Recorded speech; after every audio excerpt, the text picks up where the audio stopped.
Hope you are doing well. I'm here to discuss class first year physics practical जो कि हमारा model paper है 2026. So the objective is to determine the capacity of test tube using Vernier calipers. ठीक है, ये Vernier calipers हमारे पास एक instrument है जिसका पिक्चर हमने यहाँ पे ऐड कर दिया है. आपने ये लैब में देखा होगा. ठीक है. Then we have to determine the capacity of a test tube. Capacity से क्या मुराद है? That means volume. ठीक है, वॉल्यूम हमने निकालना है टेस्ट ट्यूब का, which is equal to pi r square l होता है. ठीक है, या एच होता है.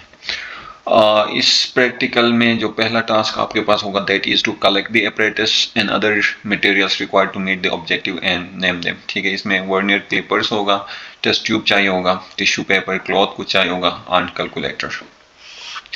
अब इस इंस्ट्रूमेंट को समझते हैं. ठीक है, हमारे पास यहाँ पे क्या होता है, ये जेव्स होते हैं. ठीक है, इनके बीच हमने क्या करना है, अपना जो ऑब्जेक्ट है उसको रखना है. ठीक है, अगर हमने डायमीटर निकालना है तो वो भी कर सकते हैं, as well as we can find the length. ठीक है, तो इसमें हमारे पास दो स्केल्स हैं. ये ऊपर वाला जो टॉप है पे स्केल है that is main scale and the other one is vernier scale. ठीक है, और इसमें जो मेन चीज़ है, ठीक है, मेन चीज़ जो है इसमें दैट इज जीरो एरर. ठीक है, इसको हमने आइडेंटिफाई करना है अगर है तो. ठीक है, क्योंकि कोई भी इंस्ट्रूमेंट परफेक्ट नहीं होता है, there should be some zero error. ठीक है, अगर हमारे पास जब इन जैव्स को हम क्लोज करते हैं तो अगर हमारे पास मेन स्केल का जीरो और वर्नियर स्केल का जीरो आपस में अलाइन कर जाते हैं तो इट मीन्स हमारे पास जो जीरो एरर है वो जीरो है. ठीक है, अगर ये होता है कि हमारे पास जो मेन स्केल का जीरो है, ठीक है, वो थोड़ा आगे है, मसलन यहाँ कहीं पे, ठीक है, यहाँ कहीं पे, और जो वर्नियर स्केल का जीरो है वो पीछे रह गई है. ठीक है, तो इस केस में हमारे पास जीरो एरर है और वो है positive. And now how to find it. ठीक है, हम देखेंगे कि मेन स्केल का कौन सा जो लाइन है वो अलाइन कर जाता है हमारे वर्नियर स्केल के लाइन से. तो यहाँ पे हमारे पास 3 हमें दिख रहा है कि दे आर अलाइन. तो हम इसका क्या करेंगे, इसका जो जीरो एरर होगा दैट इज हम सबसे पहले क्या लेंगे, वर्नियर स्केल. ठीक है, रीडिंग जो कि हमारे पास आ गया 3, उसको हम कन्वर्ट करेंगे फ्रैक्शनल पार्ट में, जिसको क्या करना है, हमने लीस्ट काउंट से मल्टीप्लाई करना है जो कि 3 मल्टीप्लाई बाई 0.01 cm है. ठीक है, इससे हमारे पास जो जीरो एरर है वो आ जाएगी, इसकी वैल्यू होगी 0.03 cm. ठीक है, नेक्स्ट में हमारे पास नेगेटिव भी हो सकती है. इसमें ये सीन हो सकता है कि जो वर्नियर स्केल है वो थोड़ा आगे निकल गया है जबकि हमारा मेन स्केल है वो थोड़ा पीछे रह गया है. इस केस में भी हम देखेंगे कि कौन सा जो वर्नियर स्केल है उसकी जो लाइन है वो अलाइन कर रही है मेन स्केल के लाइन के साथ. तो यहाँ पे हमारे पास 8 पे ये अलाइन कर रहे हैं. तो इसका जो जीरो एरर होगा, अगेन सेम प्रोसेस करेंगे हम.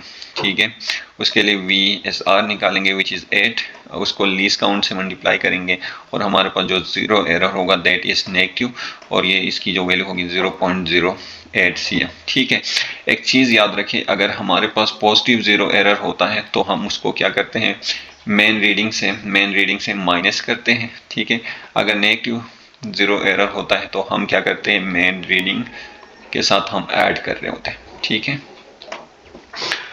Let's start. लेट्स सपोज हमने एक टेस्ट ट्यूब लिया. ठीक है, लेट मी एरेज.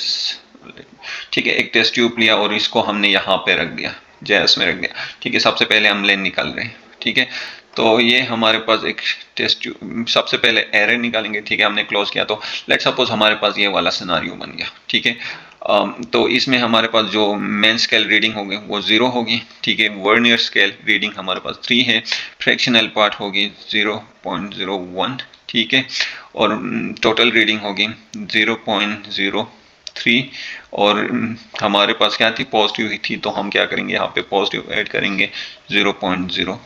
ठीक है, उसके बाद हम क्या करेंगे, लेंथ निकालेंगे.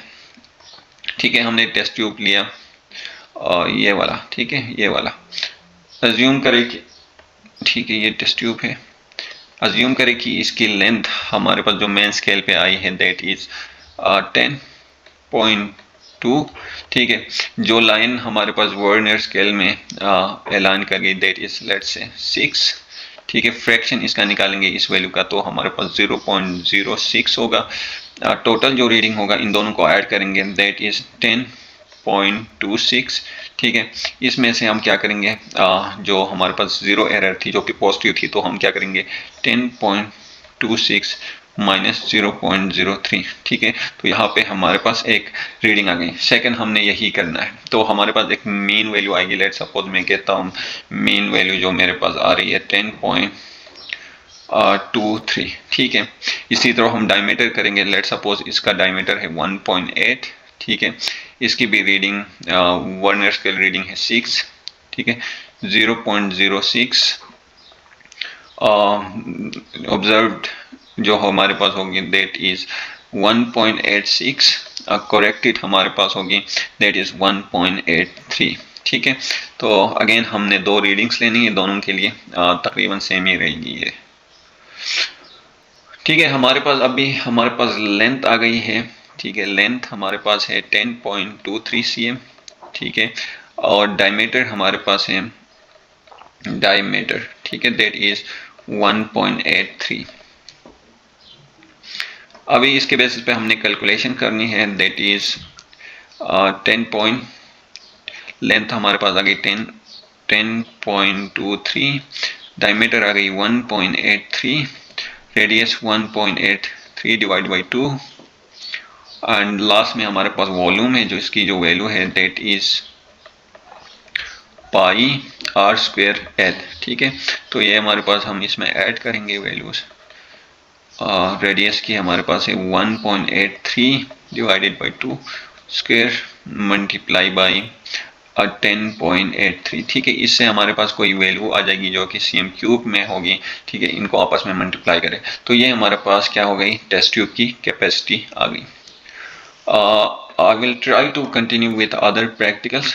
Keep supporting, comment करें, like करें, share करें. Thank you so much.